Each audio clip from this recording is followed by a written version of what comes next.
प्यारे दर्शकों नमस्कार। तारीख है आज 31 जुलाई 2025, दिन वीरवार, हिंदी तिथि श्रावण माह शुक्ल पक्ष सप्तमी।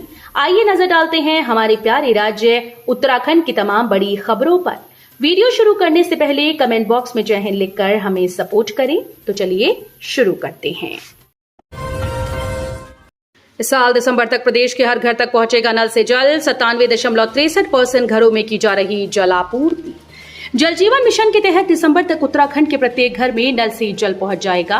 भाजपा प्रदेश अध्यक्ष और राज्यसभा सांसद महेंद्र भट्ट के राज्यसभा में पूछे गए सवाल के जवाब में केंद्रीय जल शक्ति राज्य मंत्री वी सोमन्ना ने लिखित जवाब में ये जानकारी दी।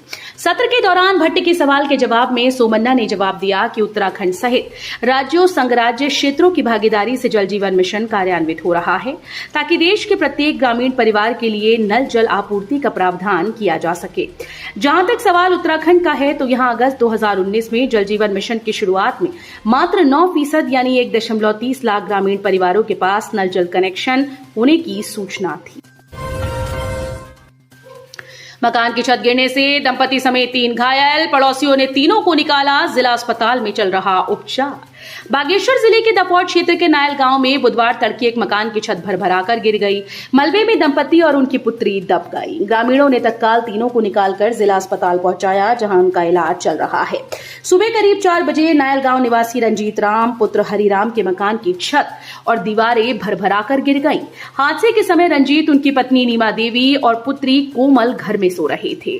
तीनों लोग मलबे में दब गए। पड़ोस में रहने वालों ने जब मकान की छत गिरने की आवाज सुनी तो दौड़कर वहां पहुंचे। प्रदेश के 550 सरकारी स्कूल की बदलेगी तस्वीर। देश के प्रतिष्ठित औद्योगिक समूह लेंगे गोद। उत्तराखंड के 550 सरकारी स्कूल को देश के प्रतिष्ठित औद्योगिक समूह गोद लेंगे। मुख्यमंत्री पुष्कर सिंह धामी ने इसकी घोषणा की। उन्होंने कहा कि हम ऐसी ऐतिहासिक पहल के साक्षी बन रहे हैं जो न केवल राज्य की शिक्षा व्यवस्था को सुदृढ़ करेगी बल्कि आने वाली कई पीढ़ियों के उज्जवल भविष्य की आधारशिला भी रखेगी। शराब के पौए पर 30 रुपए ज्यादा वसूले, अब चुकाने होंगे 7,000। उपभोक्ता आयोग ने सुनाया फैसला। 150 रुपए के पौए के बदले 180 रुपए की जबरन वसूली एक ठेका मालिक को खासी महंगी पड़ गई। जिला उपभोक्ता आयोग ने ठेका मालिक को शराब के अतिरिक्त 30 रुपए लौटाने के अलावा 7,000 रुपए का हर्जाना भरने का आदेश सुनाया। साथ ही आबकारी विभाग को कहा कि दूषित व्यापार प्रक्रिया अपनाने वाले ठेका संचालक के खिलाफ कार्रवाई करें। राज्य में शराब के ठेकों पर एमआरपी से अधिक कीमत की वसूली एक बड़ी समस्या है। सोनप्रयाग पहुंचे बीकेटीसी के अध्यक्ष, किया केदारनाथ मार्ग पर भूस्खलन प्रभावित क्षेत्र का निरीक्षण। बद्रीनाथ केदारनाथ मंदिर समिति के अध्यक्ष हेमंत द्विवेदी सोनप्रयाग पहुंचे। यहां उन्होंने सोनप्रयाग गौरीकुंड पैदल मार्ग पर हुए भूस्खलन प्रभावित क्षेत्र का निरीक्षण किया। उन्होंने जिला प्रशासन को शीघ्र केदारनाथ यात्रा मार्ग को खुलवाने और एसडीआरएफ व एनडीआरएफ की टीम को तीर्थयात्रियों की सहायता करने का निर्देश दिया। किन्नर के वेश में कॉलोनी में गृह प्रवेश की बधाई मांगने पहुंचे युवक, पुलिस के आने की भनक लगते ही भागे। पटेल नगर के साई लोग कॉलोनी में गृह प्रवेश की बधाई लेने किन्नर के वेश में आए 3 युवक पुलिस की भनक लगते ही भाग गए। मौके पर पुलिस के हाथ ढोल वाला लगा, जिसे पकड़ लिया गया। यासीन नाम का वो युवक सहारनपुर का रहने वाला है। पुलिस उसके 3 साथियों की तलाश कर रही है। इनमें से 2 किन्नर के वेश में थे जबकि 1 किन्नर था। एसएसपी अजय सिंह ने बताया कि साई लोग कॉलोनी में एक मकान बना है। 4 लोग गृह प्रवेश की बधाई लेने यहां पहुंचे थे। उत्तराखंड समेत हिमालयी बर्फबारी वाले क्षेत्रों में 1 अक्टूबर से जातीय जनगणना 2 चरणों में होगी। उत्तराखंड समेत हिमालयी बर्फबारी वाले क्षेत्रों में जातीय जनगणना अगले साल 1 अक्टूबर से शुरू होगी। हरिद्वार सांसद व पूर्व सीएम त्रिवेंद्र सिंह रावत के लोकसभा में पूछे गए सवाल के लिखित जवाब में केंद्रीय गृह राज्य मंत्री नित्यानंद राय ने ये जानकारी दी। गृह राज्य मंत्री ने बताया कि केंद्र सरकार ने जनगणना 2027 को 2 चरणों में आयोजित करने का निर्णय लिया है। नैनीताल हाईकोर्ट का फैसला, सरकारी नौकरी में अब पूर्व सैनिकों को कई बार मिलेगा आरक्षण का लाभ। हाईकोर्ट ने राज्य में पूर्व सैनिकों को सरकारी सेवाओं में नियुक्ति में केवल एक बार ही पूर्व सैनिकों के लिए आरक्षण का लाभ लेने से संबंधित शासनादेश को रद्द कर दिया है। कोर्ट के इस निर्णय से राज्य के बड़ी संख्या में पूर्व सैनिकों के राज्य की विभिन्न सरकारी सेवाओं में आवेदन के बाद आरक्षण लाभ मिलने का रास्ता साफ हो गया है। दरअसल राज्य सरकार की ओर से 22 मई 2020 को एक शासनादेश जारी किया गया था, जिसमें कहा गया था कि पूर्व सैनिकों को राज्य की सरकारी सेवा में आरक्षण का लाभ केवल एक ही बार मिलेगा। उत्तराखंड में विकास परियोजनाओं के लिए केंद्र ने दिए 615 करोड़, होंगे ये काम। केंद्र सरकार ने उत्तराखंड को विशेष आर्थिक मदद के रूप में 615 करोड़ रुपए की राशि मंजूर की। इस रकम में से 380.201 करोड़ रुपए पहले ही जारी किए जा चुके हैं। मुख्यमंत्री कार्यालय ने बुधवार को ये जानकारी दी। हल्द्वानी की सड़कों पर लावारिस कुत्तों का आतंक बढ़ा, महीने भर में 4000 लोगों को काटा। रेबीज के बढ़ते मामलों को लेकर सुप्रीम कोर्ट की ओर से जताई गई चिंता के बीच हल्द्वानी के आंकड़े भी डराने वाले हैं।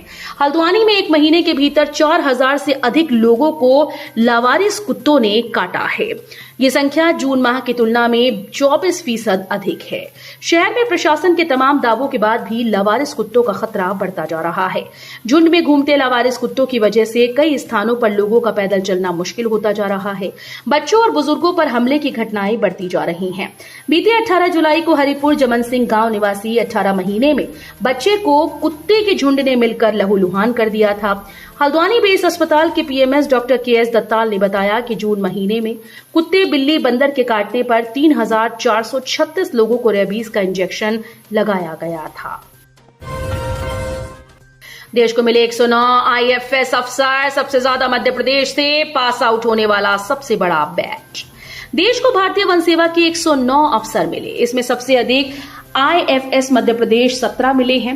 वन अनुसंधान संस्थान के सभागार में बुधवार को आयोजित दीक्षांत समारोह में मुख्य अतिथि राष्ट्रीय मानवाधिकार आयोग के अध्यक्ष न्यायमूर्ति वी सुब्रमण्यम ने अफसरों को प्रमाण पत्र और मेडल सौंपे हैं।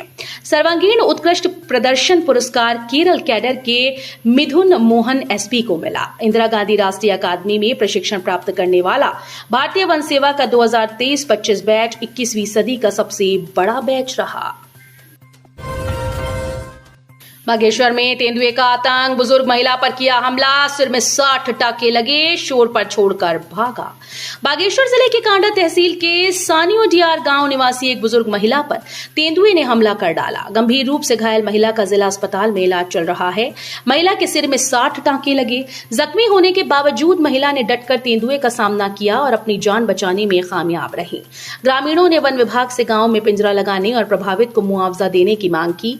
पतौजा कुचौली तोक निवासी गोविंदी देवी पत्नी मदन सिंह मंगलवार की रात को खाना खाने के बाद घर के समीप बने शौचालय में जा रही थी। इसी दौरान तेंदुए ने उन पर पीछे से हमला कर दिया। पतंजलि के पूर्व कर्मचारी के खिलाफ मुकदमा दर्ज, लाखों रुपए की धोखाधड़ी का आरोप। पतरी थाना क्षेत्र स्थित पतंजलि ऑर्गेनिक रिसर्च इंस्टीट्यूट के एक पूर्व कर्मचारी पर लाखों रुपए की धोखाधड़ी करने का आरोप है। संस्थान ने इस संबंध में पतरी थाने में मुकदमा दर्ज कराया। आरोप है कि केवल संस्थान की प्रतिष्ठा को नुकसान नहीं पहुंचाया, बल्कि कंपनी के नाम पर वितरकों से नकद वसूली कर राशि निजी उपयोग में ली है। अपने गांव जा रहे व्यक्ति पर भालू ने किया हमला, बुरी तरह हुआ लहूलुहान, हायर सेंटर रेफर। चमोली के नारायणबगड़ में अपने गांव जा रहे एक व्यक्ति पर अचानक भालू ने हमला कर दिया। भालू के हमले में व्यक्ति बुरी तरह से घायल हुआ। लहूलुहान हालत में उसे अस्पताल ले जाया गया, जहां से उसे हायर सेंटर भेजा गया। गुंजी से धारचूला आ रहा यात्री वाहन अनियंत्रित होकर सड़क पर पलटा, 7 घायल। कैलाश मानसरोवर यात्रा मार्ग पर गुंजी से धारचूला की ओर आ रहा एक यात्री वाहन अनियंत्रित होकर सड़क पर पलट गया। हादसे में 7 लोग घायल हुए, 2 को गंभीर चोटें आईं। बुधवार को गुंजी से धारचूला आ रहा एक कैंपर वाहन बूंदी गांव के पास तीव्र मोड़ पर संतुलन बिगड़ने से इस सड़क पर ही पलट गया। इस दुर्घटना में चालक सहित वाहन में सवार सभी 7 यात्री चोटिल हुए। घटना की सूचना मिलते ही लामारी पोस्ट से एसएसबी जवान और बूंदी के ग्रामीण मौके पर पहुंचे और वाहन में फंसे लोगों को बाहर निकाला। तो ये थी उत्तराखंड की बड़ी खबरें। हम मिलेंगे अगले बुलेटिन में, तब तक के लिए धन्यवाद।